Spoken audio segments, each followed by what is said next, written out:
So we got some more UFC 5 here on the channel today. It is the new Interim Heavyweight Championship fight between Sergei Pavlovich and Tom Aspinall. We'll have UFC 5 predict this fight coming up, I believe, on November 11th, if I have my dates right. Main event, of course, Yuri Prochazka taking on Alex Pereira, but of course, you got in the co-main event this big-time fight with Jon Jones pulling out. Folks, if you haven't yet, though, make sure that subscribe button down below for more, and make sure to stay tuned to the channel for more UFC 5 here to come. Let's get into the intros.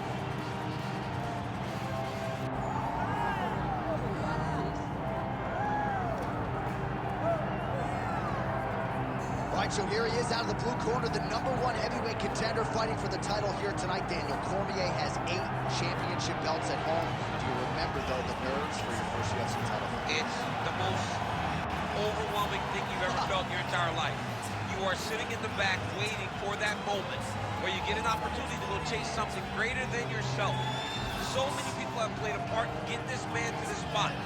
How does he deliver? How does he not let anyone down? How does he ultimately become the champion of the world? This is a big spot for him. He is so excited to try and become the man. Well, self-belief is a powerful thing. He has long thought that he is the best heavyweight in the world. Tonight, he gets a chance to prove it.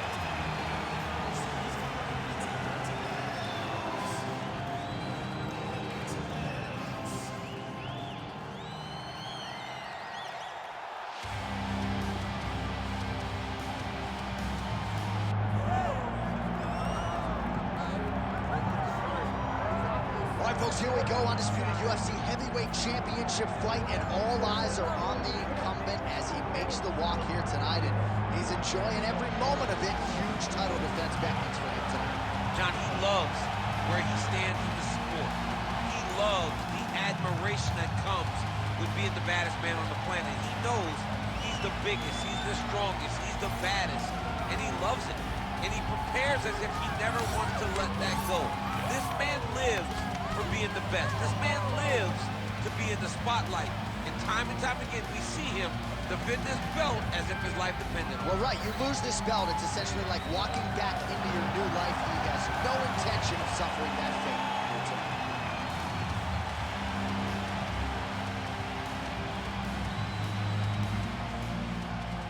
Our tale of the tape for this heavyweight championship fight. Here's Bruce Buffer. Ladies and gentlemen, this is the main event of the evening.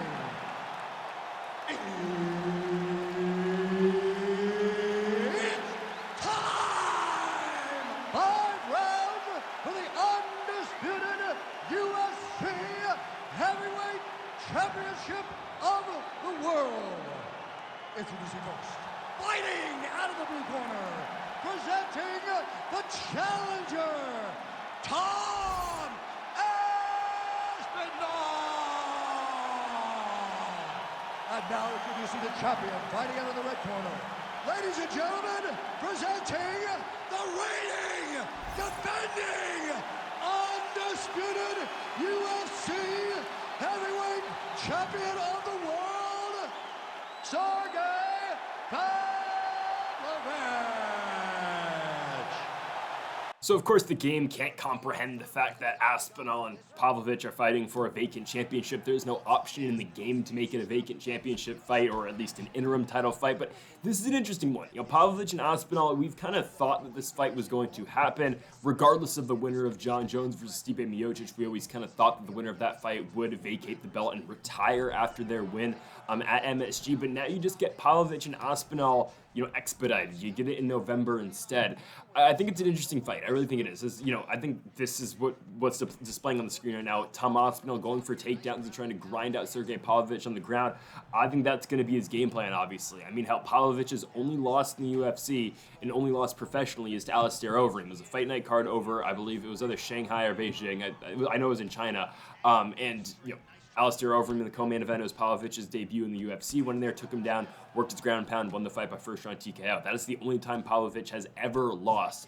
I think that's the game plan. It's got to be the game plan for Tom Aspinall. Again, repeated takedowns this year in the game. He's going to land his second on Sergei Pavlovich. It just makes sense. Now, something that it's a good point that I saw. Sergei Pavlovich has been training for a fight, or at least he's been active waiting for this fight because he's been the scheduled backup for the Jon Jones-Stipe Miocic fight. If you don't know, Jon Jones tore his pec, I believe.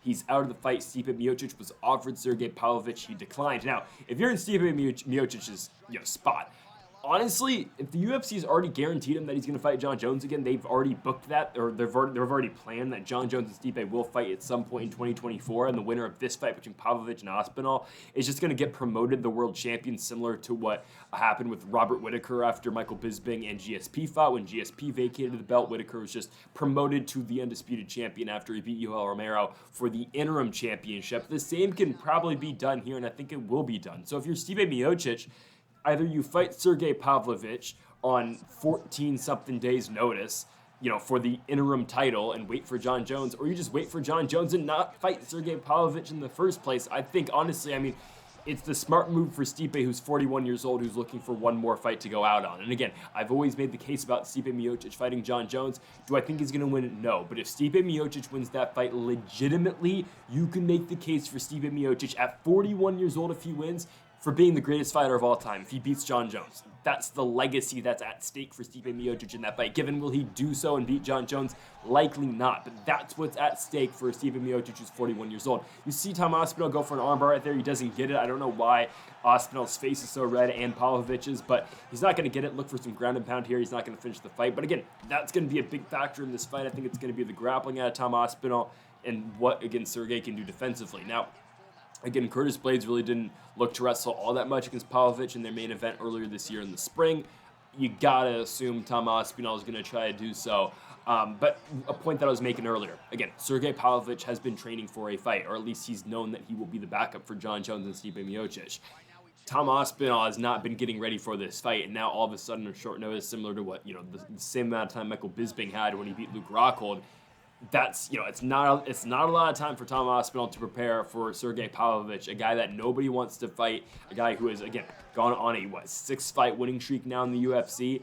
It's an incredibly tough ask for Aspinall on short notice, especially when you think the pathway to victory for him is going to be wrestling. And again, that's going to take a lot of cardio and a lot of conditioning out of Aspinall to get the job done if he's not able to go out there and submit Pavlovich in the first round. However, again, I think this fight's going to be decided pretty quickly. Where we are at right now in the game, we're, 6 minutes in. I don't know if the real fight between these two guys gets this far. Because, honestly, can Tom Aspinall eat all these punches that Sergei Pavlovich is throwing? Likely not. Again, I know Pavlovich in the game's not throwing with the hardest intent, but this guy hits hard. Sergei Pavlovich is one of the hardest hitters we have seen in the heavyweight division, probably since Francis Ngannou. Again, the guy, strike for strike, outstruck Tai Tuivasa, even though Tuivasa didn't really land. Same with Derek Lewis, but still you can make the case that, again, and I think so, Pavlovich has got more power than both of those guys. So can Aspinall really eat these punches? I don't know. Again, because Aspinall has never been finished by knockout in the UFC. He's got a TKO loss to Curtis Blaydes, but that was after the checked leg kick. So, again, I don't think the real life fight's going to last this long, but in the game we have it like this. Obviously, I think Aspinall's been winning this fight because, again, Pavlovich, and in a striking realm, right? Again, you look at the video game, Pavlovich's power doesn't do much, even though it should. Again, every shot that Pavlovich has thrown recently in the UFC has hurt guys.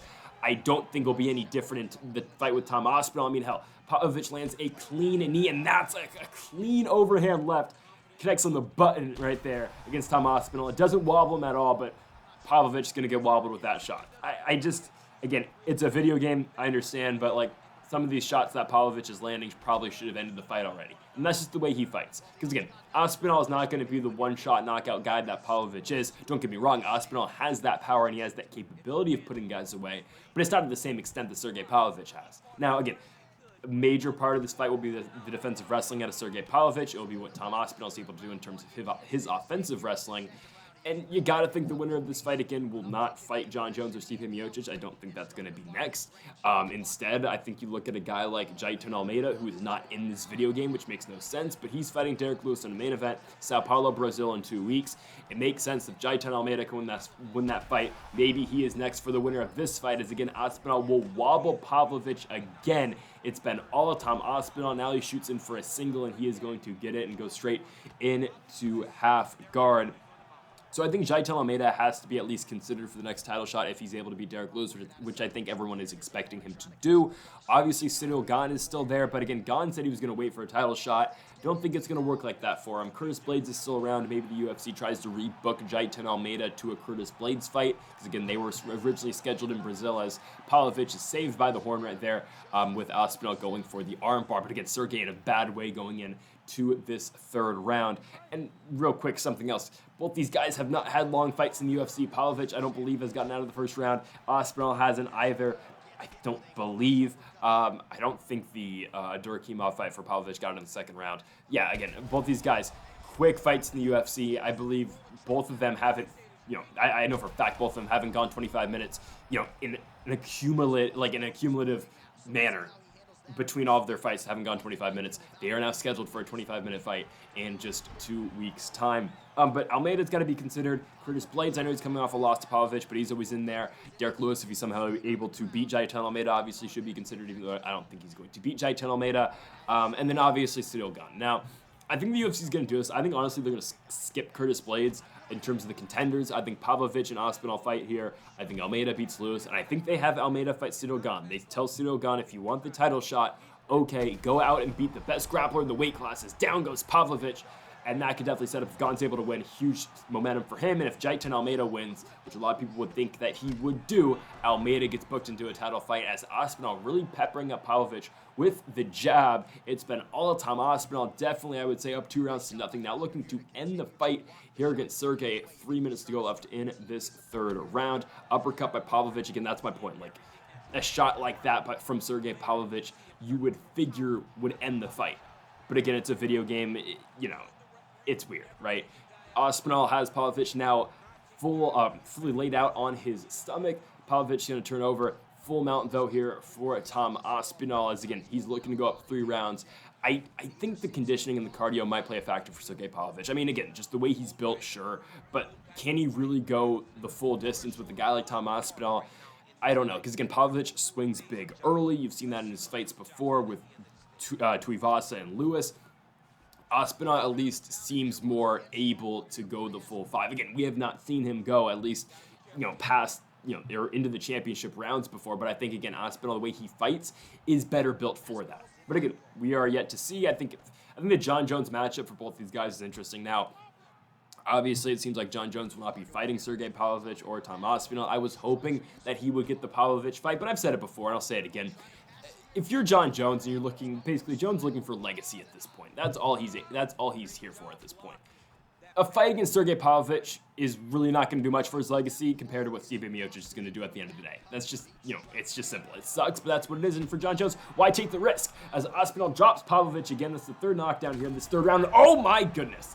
Spinning back elbow, I think, finish. I believe he caught him with the elbow. Tom Aspinall, I mean, if that actually happened, all of the momentum in the world for Tom Aspinall, then John Jones would maybe have to fight Tom Aspinall after his Stipe fight. But Aspinall knocks Pavlovich stiff. He becomes the new heavyweight champion. We're going to get this new replay from the UFC 5 game. I mean, Pavlovich can land with a jab, but boom. Yikes. Does he land with the elbow?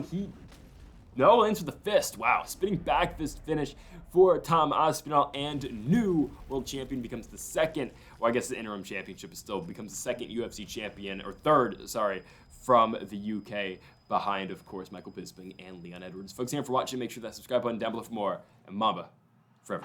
We send it inside the octagon. Bruce Buffer has your official decision. Ladies and gentlemen, referee Herb Dean has called a stop to this contest at 4 minutes, 28 seconds of the third round. Declaring the winner by knockout and new undisputed UFC heavyweight champion of the world, Tom Aspinall. So how about this? We have a new UFC heavyweight champion of the world. I think that guy beats Daniel Cormier. I mean, this guy beats anybody. I'm telling you right now, he is the king of the world for a reason.